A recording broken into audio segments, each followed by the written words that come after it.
Hai, perkenalkan nama saya Dintio Seplia Segian, saya dari kelas B5A. Di sini saya akan membahas mengenai public relation.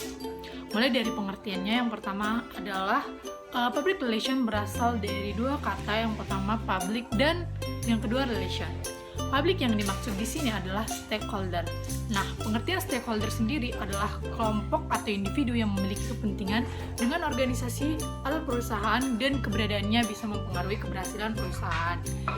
Selanjutnya mengenai sejarah public relation di dunia.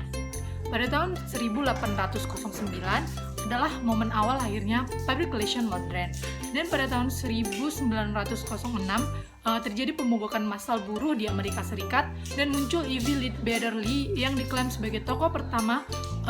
Kemudian dan pada tahun 1912 pemerintah di Inggris menggunakan cara-cara yang lebih rinci dan tertera.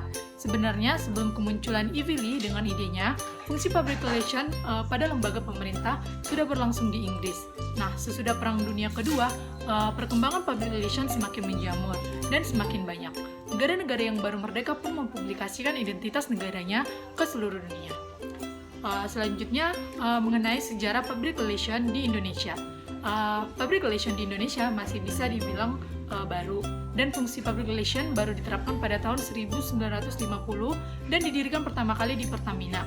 Dan mulai tahun 1955, public relation pun mulai diterapkan secara resmi pada jajaran kepolisian dengan nama Hubungan Masyarakat atau disingkat dengan Humas. Dan pada tahun 1970, Humas pun diterapkan di berbagai instansi pemerintah dan perusahaan swasta. Selanjutnya ada mengenai perbedaan public relation, marketing, advertising, dan sales. Yang pertama adalah marketing. Nah, marketing ini lebih berbicara mengenai strategi memasuki pasar, seperti merencanakan produknya, harganya, tempatnya, dan lain sebagainya. Yang kedua adalah advertising, di mana lebih berbicara tentang informasi yang persuasif, seperti membujuk dan mengajak orang lain supaya mau membeli. Contohnya seperti iklan di TV. Yang ketiga adalah public relation. Nah, seperti yang kita ketahui, peran public relation adalah yang pertama membentuk citra perusahaan, sehingga public relation berbicara mengenai info yang berhubungan dengan perusahaan, tetapi bukan informasi yang persuasif, melainkan info yang bisa meningkatkan publik tentang perusahaan, seperti pengetahuan dan pengalaman. Dan yang keempat adalah sales. Nah, kalau sales ini membicarakan tentang bagaimana mempertahankan dan meningkatkan penjualan, contohnya membuat diskon dan lain sebagainya. Selanjutnya ada mengenai peran dan fungsi public relation. Dazier dan Brown pada tahun 1995 menyimpulkan peran public relation dalam sebuah organisasi. Yang pertama, menjadi penasihat ahli bagi manajemen. Yang kedua, menjadi fasilitator komunikasi. Yang ketiga, fasilitator proses pemecah masalah. Yang keempat, fasilitator komunikasi. Dan fungsi public relation adalah public relation harus bisa melihat masalah-masalah yang terjadi baik dalam organisasi maupun organisasi. Contohnya, membuat program untuk mengatasi masalah dan mengevaluasi apakah program tersebut berhasil atau tidak. Yang kedua, menjembatani komunikasi fungsi antara organisasi dengan publiknya. Contohnya, ketika ada masalah seperti aksi mogok kerja, maka public relation akan menjadi penengah dalam masalah tersebut.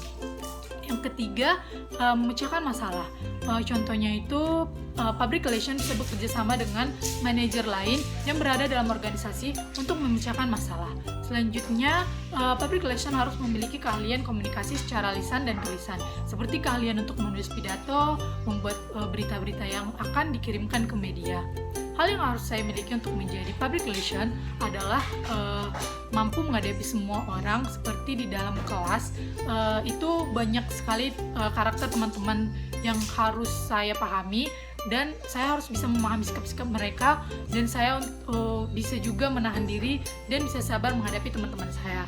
Yang kedua, berkomunikasi dengan baik. Saya harus bisa menggunakan bahasa yang tepat ketika berkomunikasi kepada teman, keluarga, dan orang lain yang ada di sekitar saya. Yang ketiga, saya harus pandai mengorganisir jadwal kuliah dan jadwal pekerjaan rumah saya dengan baik.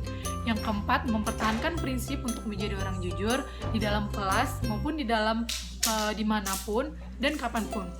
Yang kelima itu, saya harus banyak membaca dan mendengarkan informasi untuk menambah wawasan saya. Demikianlah tes 1 saya. untuk mata kuliah hubungan masyarakat. Jika ada kata saya yang salah, mohon dimaafkan. Terima kasih.